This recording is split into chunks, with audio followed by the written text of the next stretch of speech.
Recently, we launched a podcast called Into the Killing. In each episode, we take a look at cold cases that were solved, usually after decades. In our latest episode, we take a look at two brutal and bizarre mass murders that were committed in the 1980s in the American Midwest. Into the Killing can be found on Spotify, Apple Podcasts, Google Podcasts, and anywhere you find great podcasts. Before we get into today's video, we want to bring you a word from our amazing sponsor, Magellan TV. I'm sure if you're anything like me, you're bored and looking for something great to watch. So why not check out Magellan TV, which has over 3,000 documentaries. A great documentary on Magellan TV is The Price of Honor. This award-winning documentary is about the murders of Amina and Sarah Saeed at the hands of their father, Yasser. After the murders, Yasser disappeared and he was eventually added to the FBI's 10 Most Wanted list. We've covered the case several times on the channel, but this documentary has so many more details. The Price of Honor is a fascinating documentary that will keep you on the edge of your seat. Magellan TV also has some haunting history documentaries. There's a fantastic series called The Evolution of Evil. Each episode profiles one of the most evil men who lived in the last century. If you can handle the gruesome content, then the series is completely binge-worthy. Magellan TV documentaries are ad-free and some are available in stunning 4K. Magellan TV can be watched anywhere, at any time, on your TV, laptop, or mobile device. You can also cast from your phone to your TV. It works with Amazon Fire TV, Roku, Apple TV, iOS, Google Play, and so many more. Magellan TV has a special offer for criminally listed viewers. Just go to try.magellantv.com/criminally listed. You'll get a month for free. Find some great documentaries to cure your boredom and help support criminally listed by checking out Magellan TV. Number 3. The Racoon Bend Mass Murder. Racoon Bend is a small town in Texas. When driving from Austin to Houston and vice versa, if you take a more scenic route, you could drive through it. Racoon Bend has several homes, businesses related to the oil industry, a gas station, a church, and a cemetery. Until the year 2000, the town wasn't part of the census. In 2000, it was estimated that the town was home to about 400 people.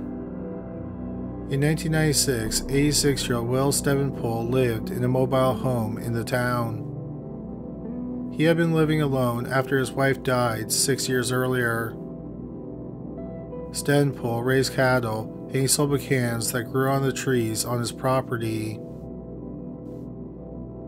On November 14, 1996, Stevenpool's 65-year-old daughter, Bernice Schiller, and Bernice's 67-year-old husband, Alden, went over to the trailer. The Schillers had 4 children of their own. They often came to help Stevenpool clean his trailer and cook for him. When Bernice and Alden didn't come home that evening, their only son went to the trailer. In the trailer's only bedroom, he found 4 dead bodies piled on top of each other. 2 of the dead bodies were his parents, another one was his grandfather. The 4th body was 81-year-old Ray Payne. Payne lived in a trailer next door to Stevenpool, and he was a frequent visitor.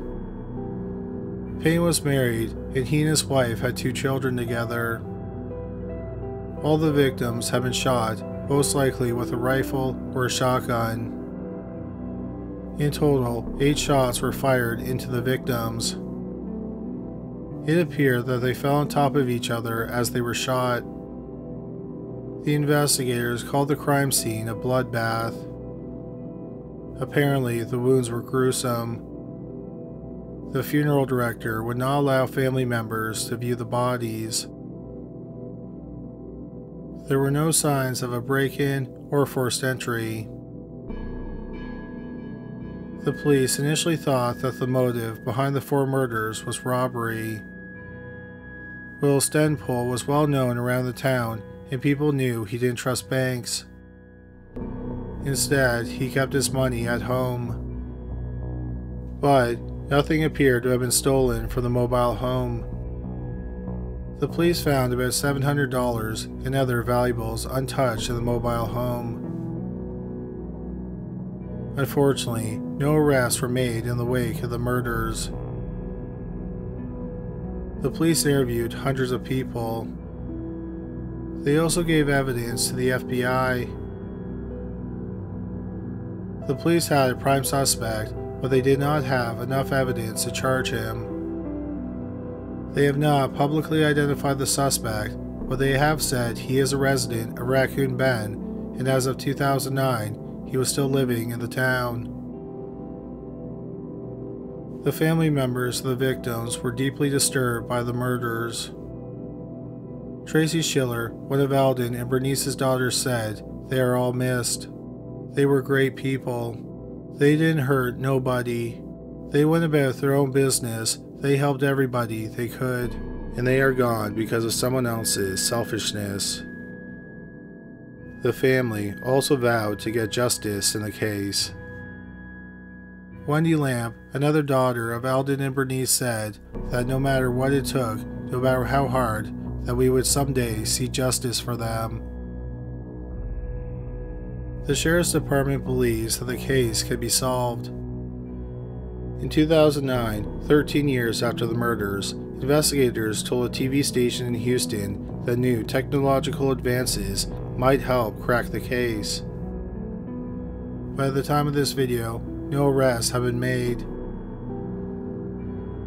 In November 2021, it will be the 25th anniversary of the mass murder. The friends and family members of the victims are hoping that will be solved before that macabre anniversary. Number 2. Edward Kaster, Rachel Kaster, and Veronica Flores. Golf and Stuff is an amusement park in Norwalk, California. It has bumper boats, go-karts, an arcade, and as its name suggests, it has mini-golf. In late 1983, several scenes of the classic film The Karate Kid were filmed there. On Friday, April 13, 1984, Gary Kaster dropped two of his children, 18-year-old Rachel Kaster and 15-year-old Edward Kaster, and their friend, 17-year-old Veronica Flores, off at Golf and Stuff. He arranged to pick them up at midnight. Rachel and Edward were considered nice young people and average students. They weren't troublemakers, but, like other teenagers, they did experiment. Veronica's life was a bit more complicated than the Kaster siblings. Veronica was 4.5 months pregnant. She was planning on getting married and moving into an apartment with her partner. Veronica had a learning disability, so she had a hard time reading. Some of her teachers were mean to her because they thought she was stupid. Veronica also had problems with several kids in her neighborhood. Several weeks before the night at Golf and Stuff, Veronica had gotten into a fight with a girl, and then a young man jumped in and kicked Veronica in the face. On the evening that she went out with the Kasters, she still had markings on her face from the kick. Because of all of Veronica's problems, she had recently transferred schools. At some point that evening, the three teenagers left the amusement park and they walked to the banks of the San Gabriel River, which is about 150 yards from the amusement park. They went to an area under a bridge that was a popular hangout spot for teenagers. It was secluded, so teenagers often went there to drink alcohol or do drugs. Around 11 p.m., 15-year-old Edward stumbled into the parking lot of Golf and Stuff. He was holding his throat and he was bleeding from his mouth. At first, people thought he was sick. A security guard approached him and Edward said, "Help me." Edward also pointed in the direction of the bridge. A security guard started to do first aid on Edward, and he realized that Edward had been stabbed and his throat had been slit. Other people went to the banks of the river and they found 18-year-old Rachel Kaster and 17-year-old Veronica Flores. They had been stabbed multiple times all over their bodies. All the victims were taken to the hospital. Sadly, before midnight, they were all pronounced dead. At midnight, Gary Kaster returned to Golf and Stuff to pick up his kids and Veronica. He was informed that there had been a fight and they had been taken to the hospital. Shortly after he got to the hospital, he found out that his 2 children had been murdered. The police were baffled as to a motive. The teenagers didn't have much on them worth stealing, and no one had been sexually assaulted. It appears that someone just attacked them as they were hanging out under the bridge, or they went to the area under the bridge with the killer, and then he attacked them. Supposedly, at church service for Veronica after the murders, a carload of teenagers drove by the church with the car windows rolled down. Apparently, they were laughing, and they said that Veronica deserved to die. 2 weeks after the murders, Gary Kaster gave an interview to the Los Angeles Times. He said, "I would just like for people to understand how we feel. It's not easy for the thousands or millions of people to understand our feelings unless they experience it, and I wouldn't want that. It's the worst feeling I have ever had in my life. I haven't been doing anything. It's hard to do anything right now. I don't know what to say out of crying. It hurts very much." After the murders, rumors swirled that the triple homicide was connected to the occult or Satanism. A big reason people thought this is because the murders happened on Friday the 13th. Also, supposedly, near the crime scene, people found pentagrams and frogs impaled on a chain-link fence. But it's unclear if there is any truth to these rumors. Also, if there really were pentagrams and frogs were killed, it's unknown if they are connected to the murders. Amateur detectives have suggested a suspect, and Veronica Flores' sister thinks it's possible that suspect killed the 3 teens. That suspect is Richard Ramirez, aka the Night Stalker. Between April 1984 and August 1985, Ramirez killed at least 14 people in California. He committed most of his murders in Los Angeles County, and Norwalk is a suburb of Los Angeles. Many of the attacks Ramirez committed were within 20 miles of Golf and Stuff. He committed his first known murder on April 10, 1984, 3 days before the triple murder. His victim was 9-year-old Mei Lung. He beat and stabbed her to death and then hung her body from a pipe in the basement of the hotel where he was staying in San Francisco. Norwalk is about a 6-hour drive from San Francisco, so Ramirez could have left town after killing Mei Lung and ended up in Norwalk 3 days later. Ramirez viciously stabbed many of his victims, and the 3 teenagers were all stabbed repeatedly. Supposedly, there were pentagrams found close to where the 3 teenagers were attacked. Ramirez drew pentagrams at least one of his crime scenes. Also, at his first court appearance, Ramirez held up his hand, which he drew a pentagram onto, and he said, "Hail Satan." The police had not considered Ramirez a suspect in the case because his murders were usually home invasions, and he didn't attack people he happened upon or befriended. In 2009, the police reopened the investigation into the murders of Edward and Rachel Kaster and Veronica Flores. They believe that they recovered some of the killer's DNA from the evidence. They entered the DNA profile into the combined DNA index system, aka CODIS, and no match was found. This would suggest that Ramirez was not the killer because the authorities have a sample of Ramirez's DNA. That was how they connected him to the murder of Mei Long. He was linked to that murder in 2009, 25 years after it was committed.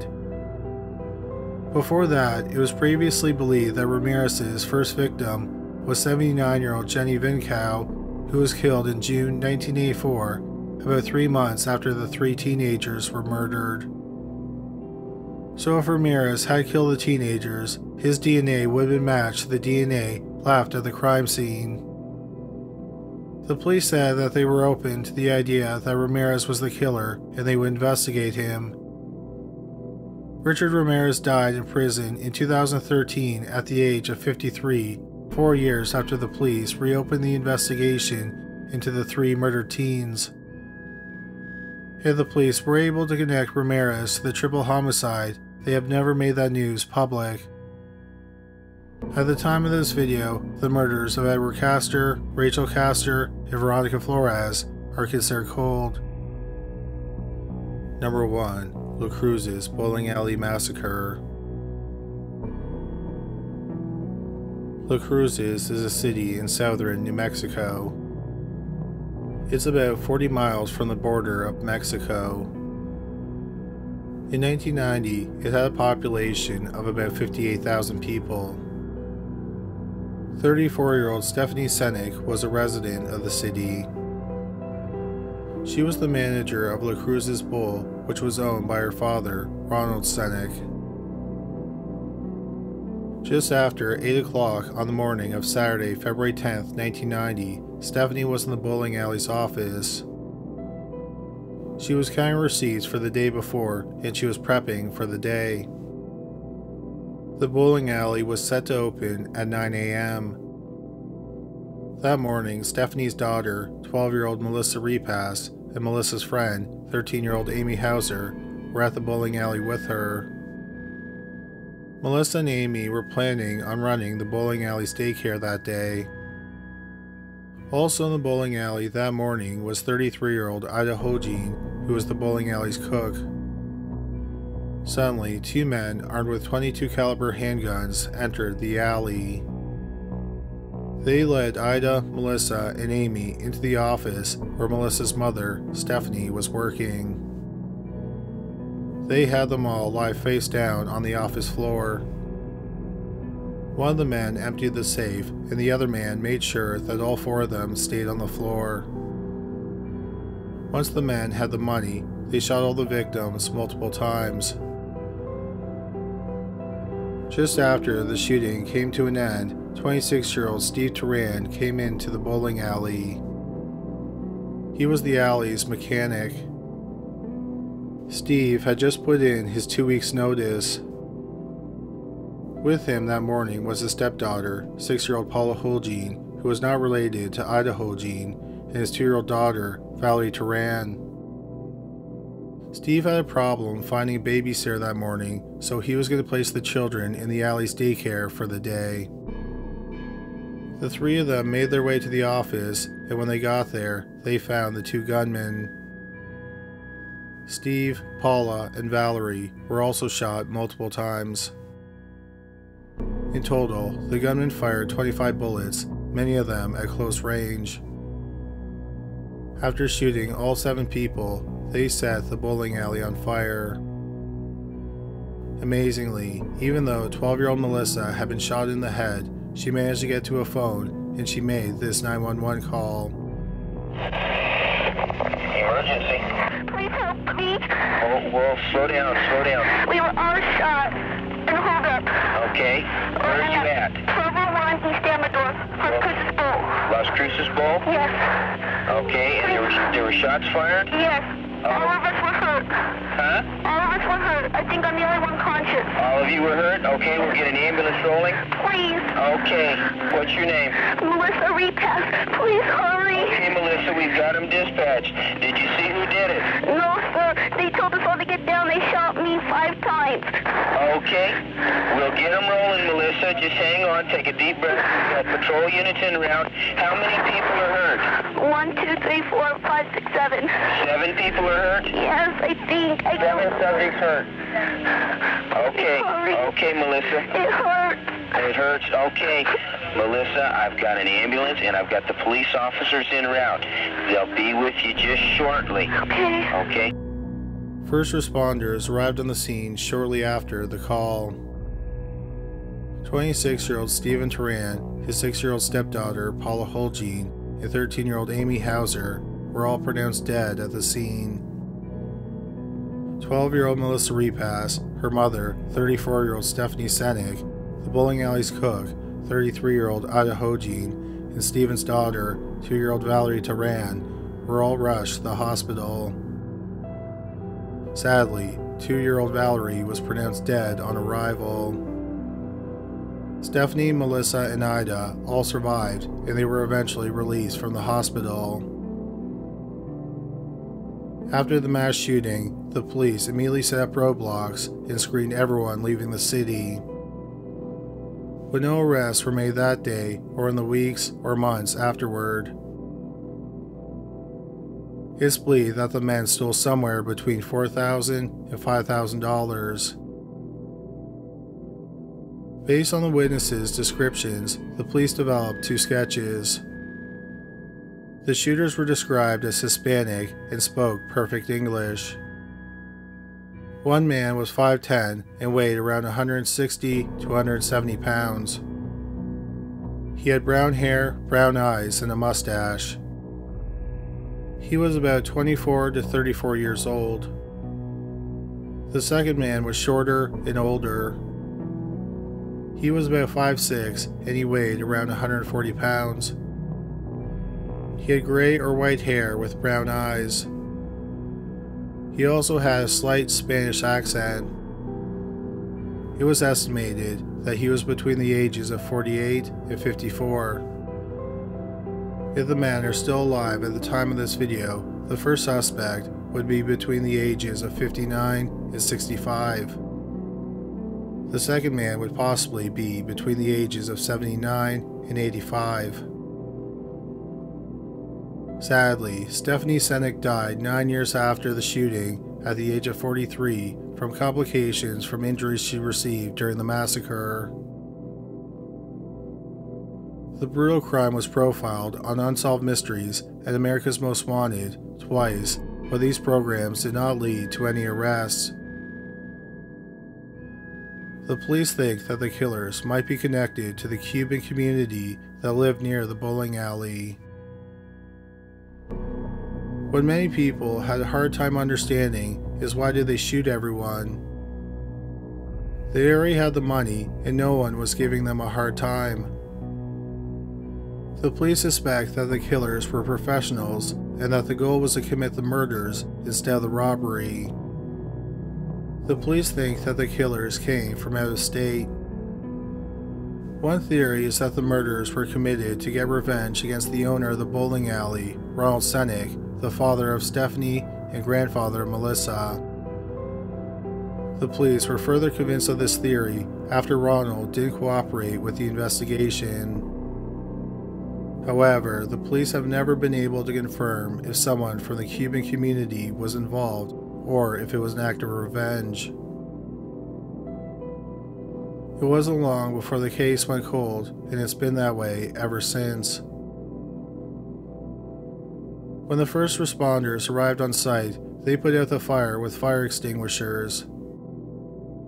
They also dragged the victims to safety. Unfortunately, these 2 acts may have destroyed a lot of evidence. In March 2020, 30 years after the murders, the police announced that there was a $30,000 reward for information leading to an arrest. After the announcement, more tips came in. But in the years since the announcement, no arrests have been made. Unfortunately, the police do not have a sample of either killer's DNA. They think that the case will only be solved if someone comes forward. The police believe that someone knows something about the shooting of 7 people that eventually claimed 5 people's lives. They hope that person will either come forward because of a guilty conscience or to claim the reward. The family members of the victims don't care why they come forward. They just hope that they do come forward so that they can finally get some closure. That's all for today. Thank you so much for watching. Please don't forget to check out our podcast, Into the Killing. In this week's episode, we take a look at 2 mass murders that were solved after decades. You can find links to the podcast in the description box below this video. Thanks again for watching.